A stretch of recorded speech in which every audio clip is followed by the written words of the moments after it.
Hey guys, welcome back. This episode of Coangler Corner is going to be on meeting your pro, your partner for the day, and getting everything lined up to go fishing for the next day. So we've done all the preparation we can. We've got our mindset correct, and we know that we're supposed to be learning throughout the day and coming up. So now we're going to go meet our partner. What do we do? What do we say? You know, what happens there? So most nowadays, because of COVID, they're doing text, so they can text you and your partner your info to meet. Usually a phone number or something like that, so you guys can talk and arrange where to meet and where to meet in the morning. So you get the number, you call your partner up, and you say, "Hey, I'm Chad. I'm your partner for day one." Now what?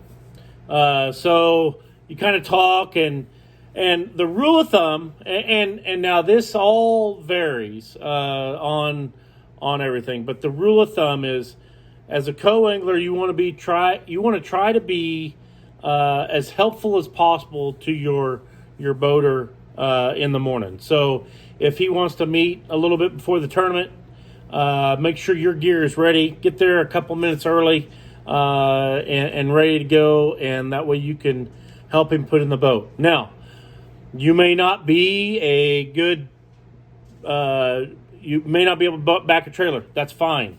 Maybe you can drive a boat. If you can't, find a way to help them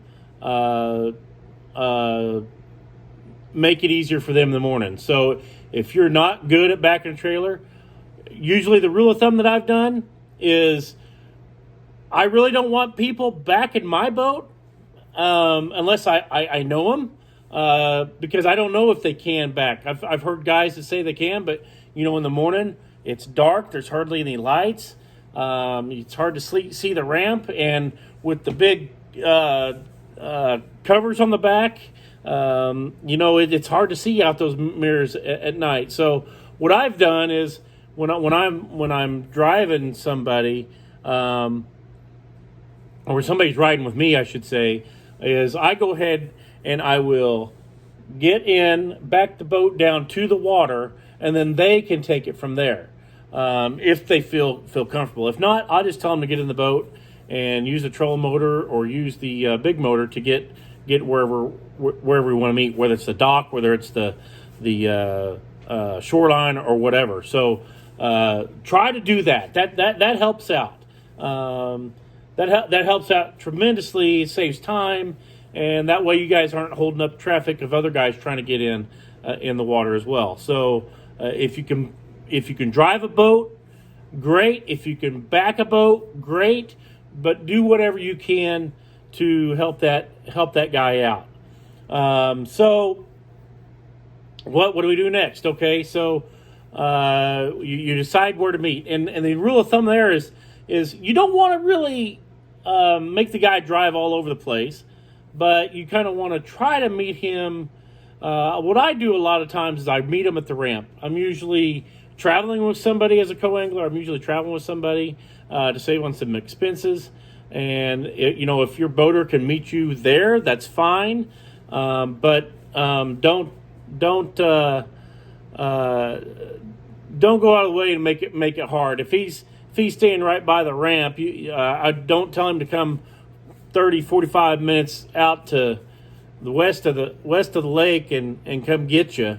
That's not kosher. So I know some of the guys. I've fished some tournaments where there's guys that say we're taking off at 7 o'clock in the morning. They want to be down at the ramp at 3 o'clock. Well, that's a little ridiculous to be honest. So don't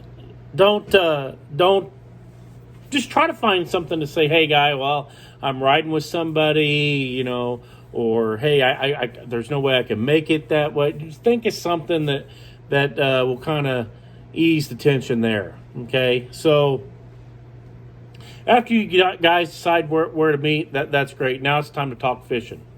Now the fishing aspect is the first thing that I used to do when I was a co-angler. I'd say, hey, where you want to meet? I mean, that was the first thing that came out of my mind. And then the second is, hey, what are we going to be doing? And if the guy said, well, I don't know, no, you're just fishing, we're just going to go fishing, then you could say, well, are we going to be fishing shallow or deep? And if he goes, blah, blah, blah, well, you say, okay, well, I'm just trying to figure out something to rig so I'm not bringing my big, giant tackle box. And if you remember my other video, don't be the guy that brings the 3 foot by 4 foot wide tackle box that weighs 250 pounds. Don't be that guy. If you've done your preparation like I showed you before, you'll be right there. So yeah, you've done that.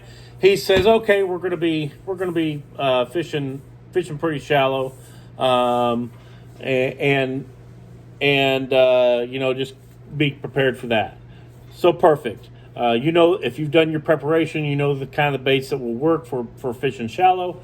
You might take a couple of deep water baits, so to speak, maybe like a big jig or a big shaky head. I call it the Michael Woolley rig, where it's a big, basically shaky head. Bring that along, or a Carolina rig or something. Bring something along that if you guys do go deep, you can suffice and be prepared as far as being fishing deep instead of shallow, or vice versa. So what's next? Okay, so we've met our guy. We have discussed where we're going to meet in the morning and what we're going to be doing. So what do we do next? So if you haven't already, you should already have your tackle prepared and planned for. But if you haven't, you need to get that done. Don't be one of these guys that's up till midnight, 1, 2 doing your stuff. You should only have like 1 or 2 rods that you may want to kind of flip flop some baits on for that. So like I said, be prepared. You'll be surprised how much it saves you in the long run of being prepared. So you go to bed, you wake up in the morning, you go meet them at the ramp. You get in the boat, and you're sitting out there floating around in the dark with the lights on. What now? This is the perfect time to settle the gas money situation. How much money should I give for gas? Well, the status quo, I would say, is you want to be right at that even keel deal is $40. They've got a lot of gas, a lot of oil, a lot of upkeep on that boat that they have to do. $40 is the pretty much standard to do. Now, I've had guys give me $50, $60, $100. Okay, all sorts of that. But $40 is pretty much the standard for boat and gas and oil for the day. So that's pretty. I take care of that right there when you're sitting on the ramp or sitting in the water waiting to take off in the morning. I take care of that right then. So there's no questions that you did or did not pay. It's done first thing in the morning. So some of the tournaments you get to fish, you can use a net, and there's definitely some widely different tactics for netting. I've fished with a lot of guys over the years, both as a guy in the front and a guy in the back, and there is not a single right way for everybody to do a net. Everybody has their own deal. So what I like to do before we even get out there, when we're still floating around in the boat in the dark, is say, hey, do you want me to net your fish? And if the answer is yes, then you're like, okay, how do you like the net? Do you like the net in the water, or do you like me just to keep it out of the water and then scoop, or stab, or what do you want? you would be surprised at the amount of different answers that will be given. There's just so many different answers that are out there. It's amazing. Me, I like the net in the water. I like it back, and I will bring you the fish when it's ready to go in the net. There very, very few occasions, if they're making a surge or something, I don't want you stabbing at it because of that, but that's me. Ask the guy that you're with how he wants a net, and that will save any heartache in the boat. I can tell you a story about this. Actually, I was fishing Kentucky Lake one time, and a guy that's very, very well known on Kentucky Lake, every guy that I had drawn before him wanted that net in the water, and they wanted to just bring the fish to the net. And so I did that, and he's yelling and screaming at me when I get up to the front of the boat, and I'm reaching in like this. He's yelling at me to get the net out of the water, and he wanted me to stab and scoop. And that was a new one for me. So make sure you discuss that with your boater. That'll suffice a big to do in the boat. And so we're getting in line. They're calling our boat number 1, boat number 2. We get to our boat number, and boom, we take off. Now, this is the perfect scenario where you have, if you're one of these control freaks or like to have a little bit of control or don't like to have control, this is the perfect time for you to speak up. You got to realize these boats are going 70 miles an hour down the lake. There's boats all around you going at the same speed. Boats behind you going at the same speed. Plus or minus a couple mile an hour. Okay? If it's foggy, say something. It's not safe to run in fog. You know that. We know that. He knows that. But he may not care because he's got the what I call like the tournament fisherman blinders on, and he's forgetting about safety and just running through fog. So what are you gonna do? Bump him? Say, hey, slow down! I can't see, or whatever. But say something. If there's a log up there, point to the log, say log, or whatever you got to say. If there's another boat coming in from the right, get his attention, hit him. Point at the boat, say boat.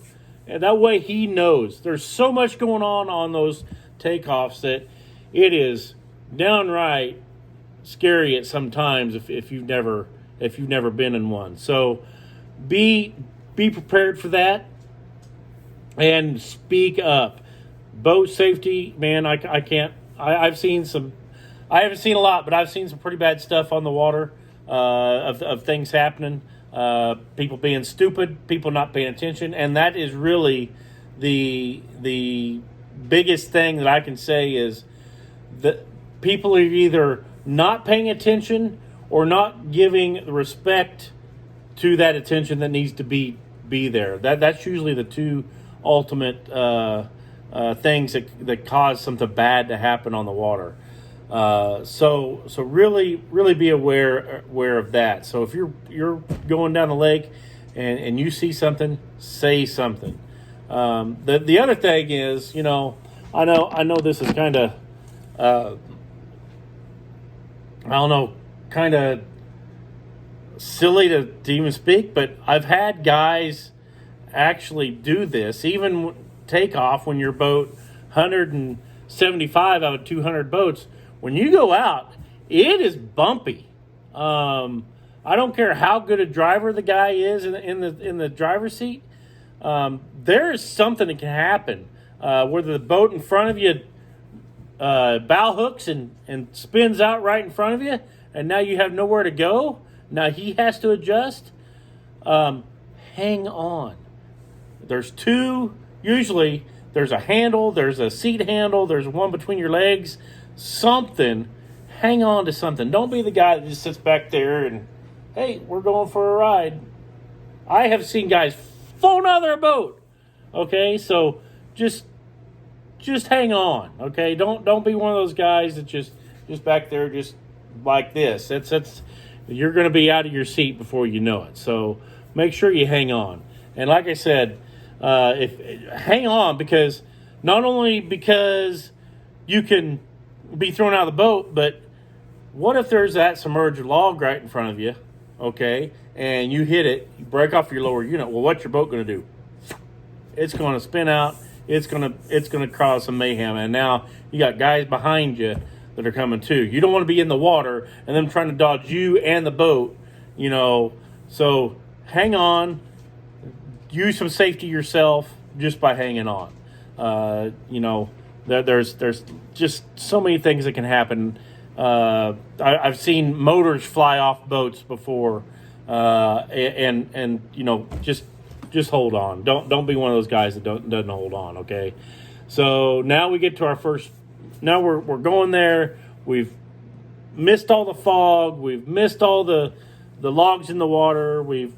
Our motor's still in one piece. Our motor's still attached to our boat, and we get to our first spot. What do we do now? So, being a co-angler, like I said before, being prepared, you're going to know within the first 20 seconds of what's going down if you've been prepared. It's all about reading the water. Is he going to be parallel in the bank? Is he going to be throwing at a 45? Is he offshore? Are you going to be throwing at a point or a hump or something like that? Or is he on some big grass flat like down in Florida where you can make literally a 360-degree cast, and it's going to be a cast that's probably going to catch a fish or has a high potential to catch a fish? You're going to know that if you've done your homework and you're prepared to do your homework and go fishing. So after that, it's all about reading the water. That's what you can do.